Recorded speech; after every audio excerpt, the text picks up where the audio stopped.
दोस्तों नमस्कार। मैं प्रोफेसर रामानंद यादव।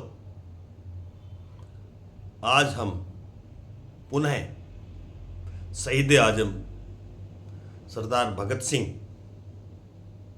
के विचार जो उन्होंने अपने लेख में लिखे थे, अछूतों की समस्या भारत में, तीसरी कड़ी में आपका स्वागत है। आपने दो कड़ी देखी होगी, सुनी होगी। मेरे YouTube चैनल पर जाकर आप देखना। तीसरी कड़ी जिसमें शहीद आजम सरदार भगत सिंह जो विचार व्यक्त किए, वो मैं आपको इस बुक्स में से अंश लेकर आपको बता रहा हूं।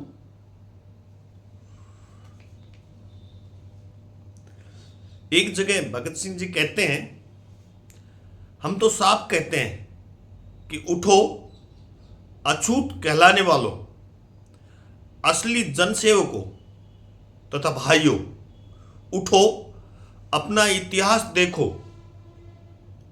गुरु गोविंद सिंह की फौज में असली शक्ति तुम ही थे।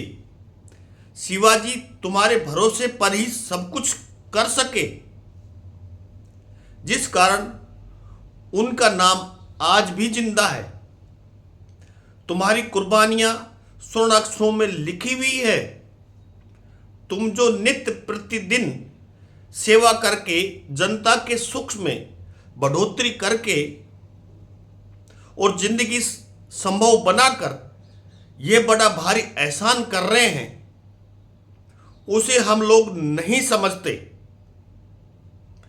लैंड एलिनेशंस एक्ट के अनुसार तुम धन इकट्ठा करके भी जमीन नहीं खरीद सकते। तुम पर इतना जुल्म हो रहा है कि मिस मेयो मनुष्यों से भी कहती है, उठो अपनी शक्ति पहचानो, संगठनबद्ध हो। असल में स्वयं कोशिश किए बिना कुछ भी नहीं मिल सकता। Those who would be free from themselves strike the blow। आगे क्या कहते हैं भगत सिंह जी? कहावत है, लातों के भूत बातों से नहीं मानते। अर्थात संगठनबद्ध हो, अपने पैरों पर खड़े होकर पूरे समाज को चुनौती दे दो।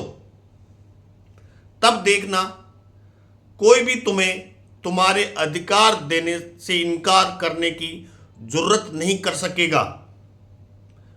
तुम दूसरों की खुराक मत बनो, दूसरों के मुंह की ओर मत ताको, लेकिन ध्यान रहे नौकरशाहों के झांसे में मत फंसना। तुम असली सर्वहारा हो, संगठनबद्ध हो जाओ, तुम्हारी कुछ भी हानि नहीं होगी, बस गुलामी की जंजीरें कट जाएगी। उठो और वर्तमान व्यवस्था के विरुद्ध बगावत खड़ी कर दो। ये भगत सिंह जी ने अपनी डायरी में लिखा है।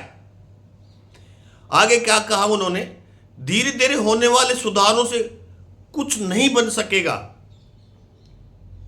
सामाजिक आंदोलन से क्रांति पैदा कर दो और राजनीतिक और आर्थिक क्रांति के लिए कमर कस लो। तुम ही तो देश का मुख्य आधार हो, वास्तविक शक्ति हो। सोए हुए शेरों, उठो और बगावत खड़ी कर दो। ये विचार शहीद आजम भगत सिंह जी ने अपनी डायरी में अछूत समस्या के संबंध में लिखे हैं। भारत में कितनी भारी अछूत समस्या है, इंसान को इंसान नहीं समझते। एक तरह से भगत सिंह ने सामाजिक परिवर्तन के लिए भी लड़ाई लड़ी और कहा है, उठो और बगावत खड़ी कर दो, इंसान को इंसान समझे, आपको वो सब अधिकार मिले जो एक आम इंसान को मिलता है।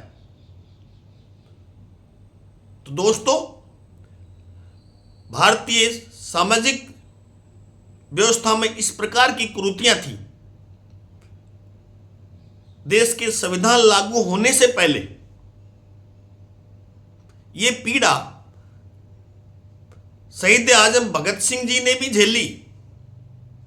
उन्होंने भी सोचा अब भारत में इंसानों पर कितना जुल्म होता है, इसलिए तो कहा है अब तुम ही वास्तविक शक्ति हो। जय भारत, इंकलाब जिंदाबाद।